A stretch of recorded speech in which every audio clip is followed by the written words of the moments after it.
भारत विविधताओं से भरा हुआ देश है, यानी कि अलग अलग जगह पे अलग अलग दिखने वाले लोग हैं, अलग अलग भाषा बोलते हैं, यानी कि विभिन्न विभिन्न प्रकार के लोग पाए जाते हैं। सबकी भाषाएं अलग अलग होती है। तो यहाँ विभिन्न विभिन्न प्रकार के कलेक्शन एजेंसियां भी मौजूद हैं, जो सरकार द्वारा बनाई गई पॉलिसीज को दरकिनार करके कर्जदारों को हैरेस करने का काम करती हैं। लेकिन किसी देश के कानून से आगे किसी रिकवरी एजेंसी की नहीं चलती। आज के वीडियो में मैं आपको वो सभी rights and regulation step by step बताऊंगा, जिन्हें जानकर आप अपनी रिकवरी से जुड़ी हर एक प्रॉब्लम को एंड कर सकते हैं, यानी कि खत्म कर सकते हैं। अगर मैं कुछ खास राइट्स और रेगुलेशन की बात करूं, उसमें reserve bank of India guidelines सबसे प्रमुख है। इसके अलावा रिकवरी से बचने में the consumer protection act 2019, fair practice code यानी कि FPC, telecom regulatory authority of India try regulation भी बहुत अहम भूमिका निभाती है। इस वीडियो में आपको इन सभी रेगुलेशन के बारे में डिटेल में जानने को मिलेगा। साथ ही आपको यह भी पता चलेगा एक बैंक अपने लोन को रिकवर करने के लिए किस हद तक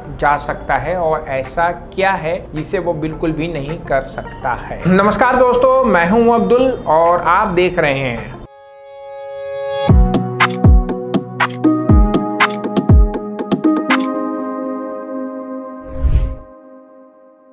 तो दोस्तों स्वागत है आपका आज सीरीज की एक नई वीडियो में। तो दोस्तों RBI की जो गाइडलाइन है, यानी कि रिजर्व बैंक ऑफ इंडिया ने डेट कलेक्शन की प्रैक्टिस को बेहतर करने के लिए एक प्रॉपर गाइडलाइन जारी कर रखी है। ये गाइडलाइन से कर्जदार को इस बात की सहूलियत देता है कि बैंक या बैंक के बिहाफ पर कोई रिकवरी एजेंट आपसे किस तरह रिकवरी कर सकता है। रिजर्व बैंक ऑफ इंडिया की गाइडलाइन के तहत अगर हम डेट कलेक्शन के प्रोसीजर की बात करें तो कुछ इस तरह है। Fair practice code for lender. यह बात अब की होती है जब आप लोन के लिए अप्लाई करते हो। इसमें दो बातों पर RBI ने जोर दिया है, एक है ट्रांसपेरेंसी और दूसरा है कम्युनिकेशन। ट्रांसपेरेंसी का मतलब, ट्रांसपेरेंसी की बात करें तो बैंक अपने प्रोडक्ट का टर्म एंड कंडीशन, प्रोडक्ट पर लगने वाले इंटरेस्ट रेट और इसके साथ ही डिफॉल्ट होने की कंडीशन में लगने वाले चार्जेस के बारे में अपने कस्टमर को डिटेल में बताने का जिम्मेवार होगा। कम्युनिकेशन का मतलब यह है कि अपना प्रोडक्ट बेचते समय बैंक को अपनी रिकवरी पॉलिसीज के बारे में कस्टमर को बताना होगा। बैंक की यह जिम्मेदारी होती है कि उसे अपनी डेब्ट कलेक्शन प्रैक्टिस के बारे में कस्टमर को डिटेल में समझाना जरूरी है, ताकि कस्टमर को डिफॉल्ट के बाद होने वाली डेब्ट कलेक्शन का पूरा अंदाजा हो सके। Engagement of recovery agent. Reserve bank of India की गाइडलाइन के अनुसार बैंक को यह दायित्व है कि वो अपने डेब्ट कलेक्शन टीम को फेयर रिकवरी प्रैक्टिस के बारे में पूरी ट्रेनिंग दे। ट्रेनिंग में रिकवरी एजेंट को उन सभी प्रैक्टिस के बारे में गाइडलाइन किया जाता है, ताकि रिकवरी के दौरान किसी कर्जदार की डिग्निटी यानी कि उनकी इज्जत प्रतिष्ठा पर किसी तरह का नकारात्मक यानी कि नेगेटिव प्रभाव न पड़े। रिकवरी ट्रेनिंग में यह भी बताया जाता है कि विजिट के दौरान रिकवरी एजेंट का दायित्व होता है कि वो अपनी आइडेंटिटी के बारे में कर्जदार को वेरीफाई करवाए, ताकि कर्जदार को इस बात की तसल्ली हो सके कि रिकवरी एजेंट को बैंक ने ही भेजा है, वो कहीं और से नहीं आया है। बोरो राइट्स एंड प्रोटेक्शन। इस बात से रिजर्व बैंक ऑफ इंडिया ने हर बैंक्स को साफ चेतावनी देते हुए कहा है कि रिकवरी प्रोसेस के दौरान रिकवरी एजेंट किसी भी तरह से दुर्व्यवहार नहीं कर सकता है, यानी कि आपके साथ मिसबिहेव नहीं कर सकता है। अगर रिकवरी एजेंट कर्जदार के साथ किसी भी तरह की बदतमीजी करने की कोशिश करता है तो ये बैंक का दायित्व है कि वह कर्जदार को हो रही समस्याओं का सावधान जल्द से जल्द करे और उस रिकवरी एजेंट के खिलाफ वो दंडात्मक कार्रवाई करे। रिजर्व बैंक ऑफ इंडिया की इस गाइडलाइन को ध्यान में रखकर सभी बैंक अपना कंप्लेंट रिडेशल पोर्टल बना रखा है। इस पोर्टल के माध्यम से कोई भी कर्जदार अपने साथ हो रही रिकवरी से जुड़ी समस्या की कंप्लेंट बैंक के पास दर्ज करवा सकता है। Appropriate timing for recovery visit. Reserve bank of India की गाइडलाइन के अनुसार कोई भी रिकवरी एजेंट सुबह 7 बजे से शाम के 7 बजे तक कर्जदार के घर या ऑफिस पर विजिट कर सकता है, लेकिन उसको करने से पहले वह कर्जदार से अपॉइंटमेंट लेगा, यानी कि विजिट करने से पहले विजिट के बारे में कर्जदार को इन्फॉर्म करना अनिवार्य होता है। अगर कर्जदार किसी कारणवश मिलने से मना कर देता है तो इस कंडीशन में रिकवरी एजेंट उससे मिलने के लिए जबरदस्ती नहीं कर सकता है। बात करते हैं अगली दोस्तों, द कंज्यूमर प्रोटेक्शन एक्ट 2019। यह कानून हर तरीके से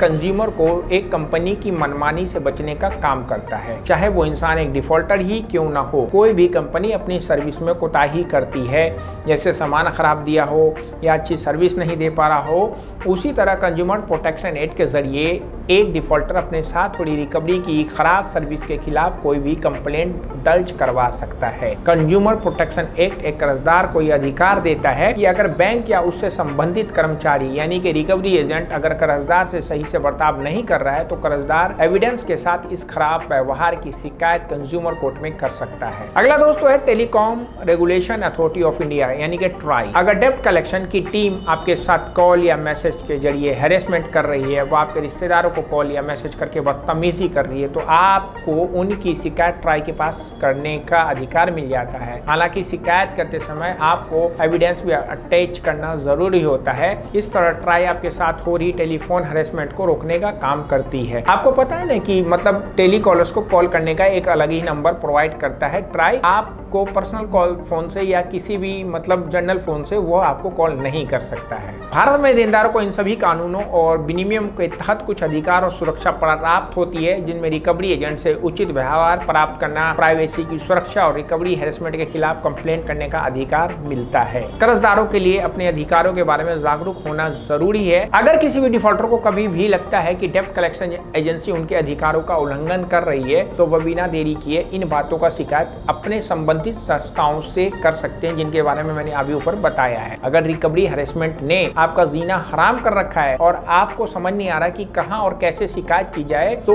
अपने आप को अकेला ना समझे। नीचे दिए गए व्हाट्सएप नंबर पर हमारी टीम से संपर्क करें, वो आपको पूरी तरह से रिकवरी और डेब्ट की प्रॉब्लम से बाहर निकाल देगी। मुझे उम्मीद है कि आप डेब्ट recovery management and settlement uh complete guide for डेब्ट सेटलमेंट वीडियो सीरीज की एक वीडियो को ध्यान से देख रहे हैं और कर्ज से मुक्ति प्राप्त कर रहे हैं। अगली वीडियो हम आपको डेब्ट सिचुएशन को एसेस करने का सुपर टिप देने वाले हैं, जिसमें आपको सेटलमेंट करने में काफी फायदा मिलने वाला है। असेसिंग योर डेब्ट सिचुएशन वाली वीडियो में आपको पता चलेगा कि रिकवरी और सेटलमेंट के प्रोसेस के दौरान आपको अपनी फाइनेंशियल कंडीशन को किस तरह से मैनेज करना है, ताकि सही सेटलमेंट ऑफर मिलने पर आप ये मलाल ना करें कि यार मेरे पास तो पैसे ही नहीं है। अगर अगली वीडियो नहीं देखी तो आई बटन पर क्लिक करके जल्द से जल्द देख लें। आज की वीडियो में इतना ही, चलिए जल्द मिलते हैं अगली वीडियो में। तब तक रखिए अपने सेहत का ख्याल। सी यू।